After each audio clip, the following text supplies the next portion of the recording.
And guys आज का जो हमारा टॉपिक है it's a completely related to IAM users हम पढ़ चुके हैं।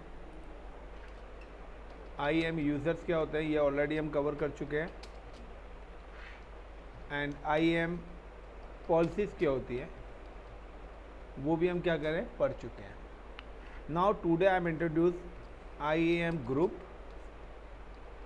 And then IAM role. Is it clear? Like कि मेरी एक ऑर्गेनाइजेशंस है और इस पर्टिकुलर ऑर्गेनाइजेशंस के अंदर देयर द 2 और 3 टीम्स इज अवेलेबल। हमारे पास 3 टीम्स है। The organization name is called an ICCP Infotech. So this is called organization. इस पर्टिकुलर ऑर्गेनाइजेशंस की 3 डिपार्टमेंट्स हैं या 3 टीम्स हो सकती है। 3 टीम्स आपकी है। अब इन 3 टीम्स की अगर मैं बात करता हूँ तो जिसमें मैं पहली टीम कहता हूँ इस is called a developer team. Another team is like a testing team and another one team is like operation team. अब ये ऑपरेशन टीम्स है। अब डेवलपर टीम्स के अंदर 200 एम्प्लॉयज हैं। Now the testing teams again 200 employees और 400 employees और operation teams के अंदर भी मेरे पास 200 एम्प्लॉयज है। अब कंडीशन यहाँ पे क्या आती है? कंडीशन आती है कि जो डेवलपर टीम है उसको हमें एक्सेस देना है EFS। जो हमारी डेवलपर टीम है उसको जो पर्टिकुलर एक्सेस एलोकेट करना है सर्विस का, वो सर्विस है हमारी EFS। नहीं आ रही, शो ही नहीं हो रही।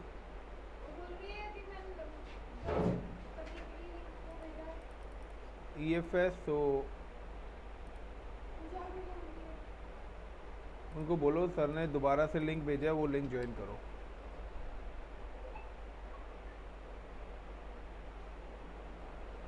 वो अलग लिंक से कर रहे हैं, ये लिंक है वो तो क्लाउड का कुछ कंसोल का क्लाउड का लिंक का।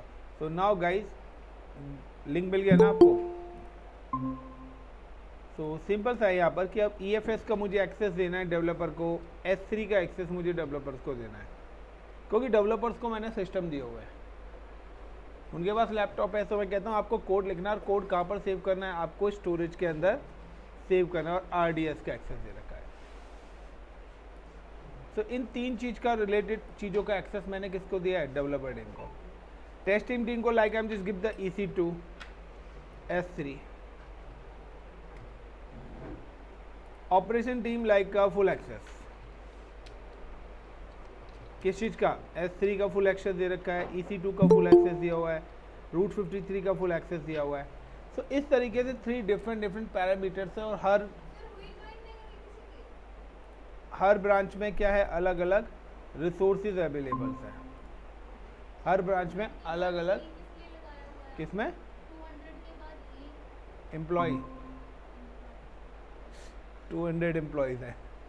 तो नाउ कि अब यहाँ पे क्या है कि जब मुझे सेम ही पॉलिसी देनी है, सो नाउ कि first of all I am just create 200 users create नहीं करूँगा, 200 यूज़र्स क्रिएट करूँगा। अब उसके बाद क्रिएट पॉलिसी, यहाँ पे क्या करूँगा? क्रिएट करूँगा पॉलिसी। कौन सी? EFS पॉलिसीज मैं क्रिएट करूँगा, S3 की पॉलिसी भी क्या करूँगा? क्रिएट करूँगा, RDS की पॉलिसीज भी क्या करूँगा? क्रिएट करूँगा, EC2 की भी पॉलिसी क्रिएट करूँगा, रूट 53 की भी क्या करूँगा? पॉलिसीज क्रिएट करूँगा, यानी कि अपनी नीड के अकॉर्डिंग पॉलिसी क्रिएट करूँगा। Is it clear? अब नेक्स्ट पॉइंट पे क्या आएगा? Now I M create a 3 groups. जितने मेरे पास टीम हैं उतने ही ग्रुप्स मैं यहाँ पे क्या करूँगा? क्रिएट करूँगा। लाइक मैंने यहाँ पे एक ग्रुप क्रिएट करा डेवलपर ग्रुप, देन मैंने यहाँ पे क्या करा? क्रिएट करा like testing group, then I am just create here in like operation. अब जब ये हो गया तो मैं क्या करूँगा कि जितने यूज़र जहाँ पर चाहिए उन पर्टिकुलर यूज़र्स को उन पर्टिकुलर ग्रुप में ऐड कर दूंगा। Got it the point?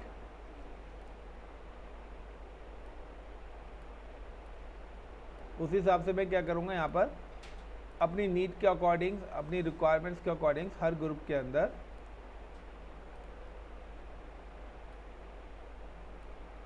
Team के अकॉर्डिंग यूजर्स को क्या कर दूंगा, ऐड कर दूंगा। तो क्या करना है, create a group, then add user in a group, then attach policy. अब डेवलपर को क्या चाहिए, 3 पॉलिसी चाहिए। तो लाइक हम attach EFS policy, S3 policy, RDS policy. ये तीनों पॉलिसीज यूजर के साथ अटैच ना करके now I am attach with the group. और इस ग्रुप के अंदर कितने यूजर्स हैं, 200 यूजर्स हैं। तो इन सारे के सारे यूजर्स को ये पॉलिसीज क्या होगी, ऑटोमेटिकली अटैच हो जाएगी। अगर कोई यूजर तीनों ग्रुप में है तो तीनों ग्रुप को वो पॉलिसीज क्या होगी, एग्जीक्यूट हो जाएगी। सेम एज EC2 का चाहिए तो मैं यहाँ पे क्या करता हूँ, मैं कहता हूँ कि इधर लाइक EC2 की पॉलिसी रिक्वायर्ड है। तो फॉर एग्जांपल EC2 चाहिए तो यहाँ पे क्या चाहिए, इसको S3 देना है, इसको EC2 देना है। तो वही पॉलिसी में नहीं, अब दोनों की पॉलिसी में अगर डिफरेंस है, एक को रीड देना है, एक को रीड राइट देना है, तो फिर मुझे S3 की भी 2 पॉलिसीज बनानी पड़ेंगी, S3 read access, S3 right access. तो उसके अकॉर्डिंग आपको मॉडिफिकेशंस करना पड़ेगा। Got it the point? जैसे आप अपने किसी फंक्शन, फैमिली फंक्शन में जा रहे हो तो हर चीज़ के लिए अलग अलग ड्रेस है, यस या नो? काम तो खैर नहीं है, ड्रेस है। So how to execute, so how to create users already आपको आता है, how to create policies, so how to create group and add attach policy with the group और add user in a group. अब 2 चीज़ें मैंने आपको बताई है कि एक होता है ग्रुप और एक होता है user. So this is called a user और this is called a group. आपके पास 2 पैटर्न्स हैं ऐड करने का। पहला पैटर्न ये है और सेकंड पैटर्न आपके पास ये है कि यूजर से जाके सिलेक्ट ग्रुप और ग्रुप से जाके सिलेक्ट यूजर। यानी कि आप यूजर से जाके ग्रुप भी सिलेक्ट कर सकते हैं, किस ग्रुप का मेंबर आपको बनना है, या ग्रुप से जाके आप यूजर सिलेक्ट कर सकते हैं कि किसको आपको मेंबर बनाना है। Got it the point? So simple सा है कि I am just go to the panel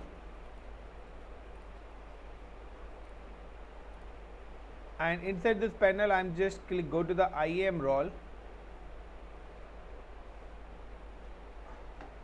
and user। so यहाँ पे एक यूजर ऑलरेडी क्रिएट है, एक अंजलि यूजर क्रिएट है। Now I am just click on group and IAM group यहाँ पे एक बना हुआ है, आई am just delete this group. तो ये पूछा है ग्रुप का नेम, तो ये इतना बड़ा ग्रुप का नेम है यहाँ पे।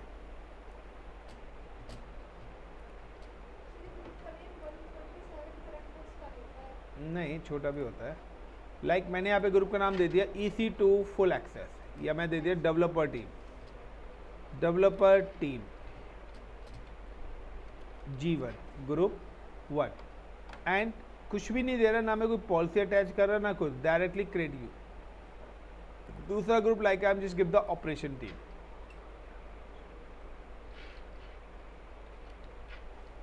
Team G2। तो नाम जस्ट क्रिएट। अब वो बता रहा है नो, ना तो कोई परमिशन है इस ग्रुप पे और ना ही कोई यूजर है। तो नाउ अब assign the permissions, I am just click on developer teams and click on the permissions. Inside the permissions add permissions, attach policies, वही सारी चीज़ें हैं। क्या देना, लाइक आपको देना लाइक S3 फुल एक्सेस की परमिशन देनी है, RDS फुल एक्सेस की परमिशन देनी है, या आपको EFS फुल एक्सेस की परमिशन देनी है। Attach. So now the 3 permissions are again back to the user group.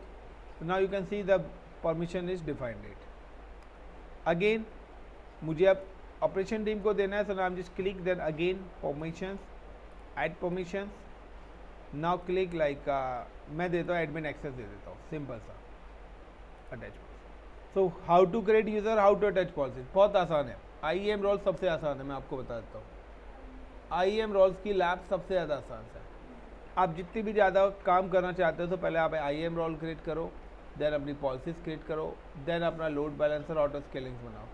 अब कोई एरर आ रहा है उससे रिलेटेड पॉलिसीज को सर्च करो, दिस इज कॉल्ड ये सारी चीज़ें मैं एक्चुअली में इंटर्नशिप में कराता हूँ कि अब क्लाउड का कॉम्बिनेशन कैसे बनाना है, किस तरीके से चीज़ें आपकी बनेंगी, वो सारी की सारा पार्ट इंटर्नशिप के अंदर जाता है।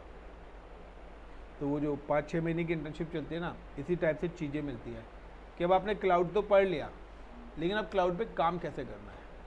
पढ़ना और काम करना दोनों में फ़र्क है। तो वही कस्टमाइजेशन आएगा, ये मुझे ये चीज़ चाहिए, ये नहीं चाहिए, ये चीज़ें है, तो वो उस पर ही आपको रिसर्च करनी है। वही इंटरव्यू क्वेश्चन मिलेंगे, वहीं से ही आपके इंटरव्यू, जो आप क्वेश्चन जो गूगल से सर्च कर लेते हैं ना, उससे कभी इंटरव्यू क्रैक नहीं होता। इंटरव्यू क्लाउड का क्रैक होगा ही प्रैक्टिकल से। तो इसलिए मैं वो इंटर्नशिप के लिए कह रहा था कि बट इंटर्नशिप का लेटर भी तभी मिलता है जब करके दिखाओगे, वरना पैसे गए। पहले बोल देना, साफ रहना। नाउ अब यहाँ पे आता है यूज़र कैसे ऐड करेंगे। सो मैंने आप बताया था, या तो आप यूज़र से जाके क्लिक ऑन यूज़र से जाके ग्रुप में जाके ग्रुप सेलेक्ट कर लो, ऐड यूज़र टू ग्रुप। तो यहाँ पे उसने ग्रुप्स के नेम दे दिए, मैंने यहाँ पे सेलेक्ट कर लिया डेवलपर के अंदर। या आप क्या करिए, आप पर्टिकुलर ग्रुप में जाइए और ग्रुप में जाने के बाद ऐड यूज़र। तो अब देखिए यहाँ पर जो गौतम यूज़र है उसके पास पॉलिसीज कितनी होंगी। तो अगर मैं यहाँ पे करता हूँ तो यूज़र के पास S3 फुल एक्सेस की डायरेक्ट पॉलिसी है, यानी कि ये पॉलिसीज तो है ही है। उसके अलावा गौतम यूज़र एक ग्रुप के अंदर भी ऐड ऑन है, यानी कि उसको ग्रुप वाली पॉलिसीज भी मिली हुई हैं और डायरेक्ट। सपोज करो this is a team leader, मैंने 4 पॉलिसीज तो दे दी जो सारे एम्प्लॉयज़ के लिए है, बट वो टीम लीडर्स है तो उसको कुछ एडिशनल पॉलिसीज भी मुझे देनी थी। तो मैंने उसको क्या कर दिया, डायरेक्ट अटैच करके दे दिया। या हो सकता था कि मैं TL के नाम से अलग ग्रुप बना देता और उसमें जाके इसको भी ऐड कर देता। यानी कि आपके ऊपर कस्टमाइजेशन का मतलब है कि आपको पॉलिसीज़ का यूटिलाइज क्या करना है, कि ये नहीं कि आप अगर मुझे कोई पॉलिसी असाइन कर रहे हो तो वही पॉलिसी सबको मिल जाए।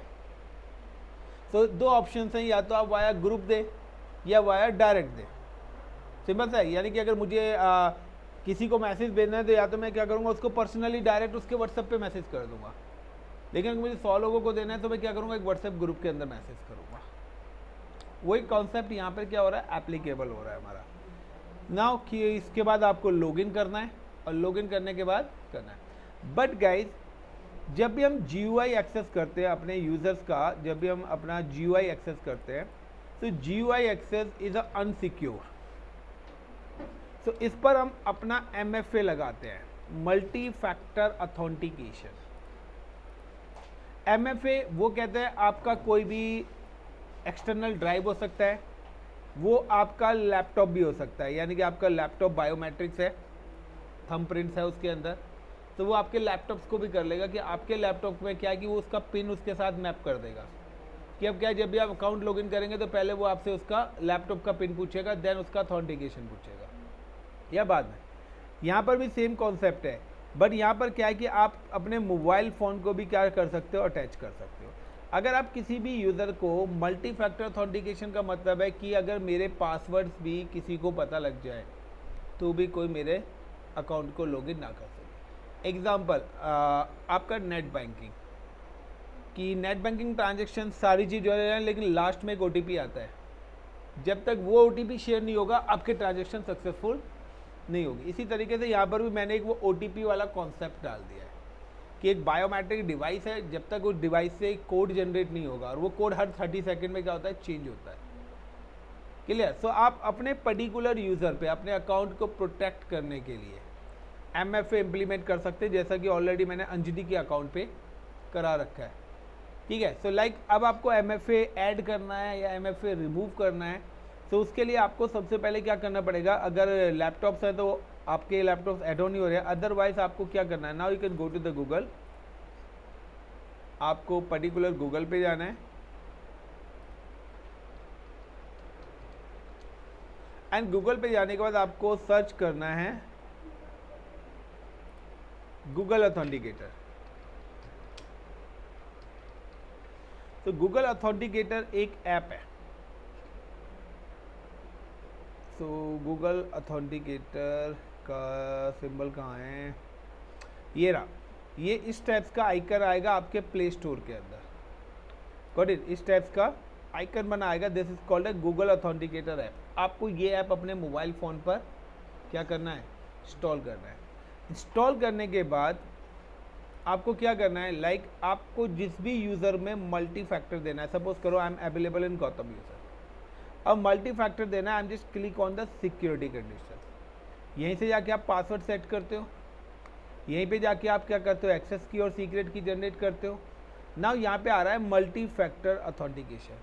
अगर किसी का ऑलरेडी अटैच्ड होगा तो यहाँ पर सिलेक्ट करके वो रिमूव कर सकता है, जैसे कि हेमा हो गए, गीता हो गई, तो आपके लैपटॉप ही कनेक्ट है आपके मल्टी फैक्टर से। उसमें क्या होगा कि आपका लैपटॉप है तो आपका अकाउंट लॉगिन होगा, और लैपटॉप नहीं है तो आपका अकाउंट भी लॉगिन नहीं हो सकता। सो नाउ गूगल ऑथेंटिकेटर करना है, तो आपको क्या करना है, असाइन MFA डिवाइस। यहाँ पर आपको सिलेक्ट करना है लाइक का पास की, सीक्रेट की, ये आपके लैपटॉप्स को डिटेक्ट कर लेगा। मैं कह रहा हूँ गूगल ऑथेंटिकेटर ऐप। तो गूगल ऑथेंटिकेटर ऐप सेलेक्ट करा, then click on the next, give the name is like मैंने बोल दिया माई मोबाइल, देन नेक्स्ट। अब जैसे ही आपका होगा सो यू कैन जस्ट कि जो आपने ऐप इंस्टॉल करी है उसके अंदर QR स्कैन करने का ऑप्शन आएगा, आपको QR स्कैन करना है। QR स्कैन करने के बाद वो बैक टू बैक 2 कोड आपको यहाँ पे डालने हैं, बैक टू बैक कोड डालेंगे। अगर एक भी पहला कोड डाल दिया, दूसरा कोड नहीं डाल के तीसरा कोड डाला तो वो एक्सेप्ट नहीं करेगा। बैक टू बैक 2 कोड आपको डाल के ऐड MFA करना और आपका डिवाइस ऐड ऑन हो जाएगा। अब जब भी आप यूज़र को लॉगिन करेंगे तो पहले वो आपसे यूज़र नेम और पासवर्ड पूछेगा, देन वो आपसे पूछेगा MFA code, multi factor authentication. तो आपको अपनी ऐप खोलनी है, उसी के अंदर कोड आएगा आपका, और उस कोड को आप यहाँ पे इंटर करेंगे और आपका जो यूज़र है लॉगिन हो जाएगा। लॉग आउट होगा, नेक्स्ट टाइम जितनी बार भी लॉगिन करेंगे वो कोड मांगेगा ही मांगेगा। इससे क्या है कि अगर किसी को आपके यूज़र नेम पासवर्ड भी पता लग जाए और पहला कोड उसने देख लिया तो पहला कोड तो वैलिड ही नहीं है, क्योंकि वो code valid only on 30 seconds. तो आपका अकाउंट क्या होगा, प्रॉपर सिक्योर। सो अगर आप क्लाउड के अकाउंट पे काम कर रहे हैं तो MFA अटैच करने के रखना मैंडेटरी है आप लोगों को। अदरवाइज कोई भी, क्योंकि आपको पता है पे एज यू गो सर्विस है, आपके कार्ड अटैच हो रखे हैं, तो अननेसेसरी किसी और ने यूज़ करा तो वो बिल बना देगा। हाँ, मैं स्टूडेंट्स के अकाउंट्स मांग के करता रहता हूँ, क्योंकि मैं उनके अकाउंट भी चेक करता रहता हूँ कि कोई फालतू चीज़ तो नहीं बनी हुई, तो मैं खुद ही उसको टर्मिनेट कर देता हूँ। खासकर जो स्टूडेंट ज़्यादा पढ़ने वाला होता है उनका अकाउंट में ज़्यादा मांगता हूँ कि उनके अकाउंट में कुछ ना कुछ गड़बड़ी कर दूँ, कि वो खुद से ट्रबल शूटिंग करते रहे कि ये एक्सेस नहीं हो रहा है। तो एक्चुअली क्या है, उनको टास्क देना है तो किसी ना किसी कोई ना कोई तो प्रॉब्लम्स डालनी पड़ेगी ना। तो कुछ नहीं होता तो मैं VPC से कुछ रूट उड़ा देता हूँ, ठीक है ना। अब बन जाएगा ना, पहले तो वही है ना। देखो, चीज़ें तभी आएंगी जब आप ज़्यादा से ज़्यादा क्या करोगे, प्रैक्टिकल्स करोगे। प्रैक्टिकल नहीं करोगे चीज़ें नहीं आएंगी। सब MFA है, आप लगाइए, मैं रिमूव कर दूंगा, फिर से अटैच करिए। तो अब आपसे कोई पूछेगा कि what is MFA, multi factor authentication क्या होता है, किस तरीके से अप्लाई करते हैं इसको। तो जब आप 4-5 बार लगाएंगे तो आप पूरा बता देंगे। Go to the IAM user, then click on the user, then click on the security credential, then inside the security credential the option is available in MFA. There the 3 option is available like a key pair, app. Now we can select the app, then next, then scan the QR code, enter the code and next, finish. Simple सा है। पास की मतलब आपका ये system की हो जाती है, मतलब कि थंबरप्रिंट्स जो आप लगाते हैं ना उसी के थ्रू होता है। टैब डिवाइस यानी कि अलग से आपने मूवीज़ में देखा होगा, अलग से एक छोटा सा डिवाइस होता है जो सैटेलाइट्स के थ्रू कनेक्ट होता है, वो डिवाइस भी होते हैं। But mostly we are using the Google authenticator. ये चीज़ का आपके AWS, अजूर, GCP, हर क्लाउड के अंदर यही सारी चीज़ें जो आपने पढ़ी हैं। ये सोचो कि अगर आपने AWS प्रॉपर कर लिया, आपको अजूर क्लाउड भी 60% आ गया। बस आपको उसकी लैब्स करनी है। Theoretical concept is a mirror copy. कोई बता खाना कैसे बनाता है, आप अपनी किचन में बनाओ या पड़ोसी की किचन में बनाओ, खाना वैसे ही बनेगा। बट क्या है, आपकी लोकेशन चेंज हो गई है। अब जब लोकेशन चेंज हो गई तो अब आपको अपनी किचन का हर सामान पता है कहाँ रखा हुआ है, दूसरे की किचन में आपको पूछना पड़ेगा। लेकिन अगर आप 5 दिन उस किचन में काम कर लो तो अगर आप अजूरे पे काम करेंगे तो अजूरे भी आपका आ जाएगा। उसका 1 महीने का फ्री टायर होता है सर, ओनली 1 मंथ। इसलिए काफ़ी सारे कैंडिडेट हैं मेरे से करते हैं, मैं ऑफ़र निकालता रहता हूँ 5-5, 6-6 हज़ार की। सेम है बट वो माइक्रोसॉफ्ट क्लाउड है, वो आपका माइक्रोसॉफ्ट क्लाउड है। मैं कहता हूँ कि मिनिमम हर किसी को 2 coding language, 2 basic databases, basic concept और 2 cloud networking concept, 2 operating systems, ये हर किसी को आना मैंडेटरी है। रीज़न है कि आपकी जो जॉब्स है वो पास्ट में क्या था, प्रेजेंट क्या है और फ्यूचर क्या है। इन 3 चीज़ों के साथ कॉम्बिनेशन से अगर आपका रिज्यूम बनेगा, आप एक भी इंटरव्यू में रिजेक्ट नहीं होंगे, क्योंकि सामने वाला फ्यूचर से रिलेटेड क्वेश्चंस कभी नहीं पूछेगा। सामने वाला या तो प्रेजेंट या पास्ट से रिलेटेड आपने क्या पढ़ा हुआ है और अब क्या कर रहे हो, इसी से ही पूछेगा। वो पूछेगा फ्यूचर में क्या प्लान है आपका, वो इतना ही पूछ सकता है कि आप 5 साल बाद अपने आप को कहाँ पर देखना चाहते हैं। इससे ज़्यादा वो आपसे नहीं पूछेगा। बट प्रेजेंट और पास्ट ये 2 चीज़ें आपको पता होना चाहिए कि पास्ट में क्या क्या चीज़ें चेंज हुई हैं, तो भी प्रेजेंट पे आप काम कर रहे हो। यस या नो? कहते हैं ना कि अगर फ्यूचर के लिए लोग वह क्या करते हैं, FD कर रहे हैं। क्यों? पास्ट में जिन्होंने नहीं करी वो अब रो रहे हैं कि यार पैसा था, ज़मीन लेके डाल देते तो सही था। अब कुछ लोग क्या कहते हैं, यार प्रेजेंट है, फ्यूचर के हिसाब से पहले से सेविंग करके चल रहे हैं, क्योंकि कोविड में बहुत लोगों ने देखा है। तो दिस इज अ डिपेंड्स। इसी तरीके से हमारे एजुकेशन है, हमें प्रेजेंट में हिस्ट्री पढ़ाई जाती है, यस या नो? फ्यूचर पढ़ाया जाता है, कहेंगे ये करो तो फ्यूचर में काम आएगा। मतलब जितना ये सब है, इन सारे एक्सपीरियंस को ले लो, यही एक्सपीरियंस आपको आगे चलने में काम देगा। फ्यूचर की पढ़ाई कोई नहीं कराता है, हर कोई पास्ट की एजुकेशन देता है। एक बंदा ऐसा बता दो जो फ्यूचर की एजुकेशन दे रहा हो। हर कोई एजुकेशन हमेशा पास्ट, जो बीत चुका है ना, वही चीज़ हमेशा स्कूल कॉलेज हर जगह वही चीज़ पढ़ाई जाती है कि भाई ये जा चुकी है, मतलब ये चल रही हैं। अब ये सीखोगे तो आपको आगे पता लगेगा कि अब प्रॉब्लम्स आएंगी तो क्या चीज़ आपको आगे डिसीजन लेना है। तो guys this is the first steps कि MFA कैसे करता है। सेकंड आपके पास आता है IAM। सो ये मैंने आपको बताया एक छोटा सा, like how to create users, how to attach users, how to apply the MFA device. Is it clear everyone?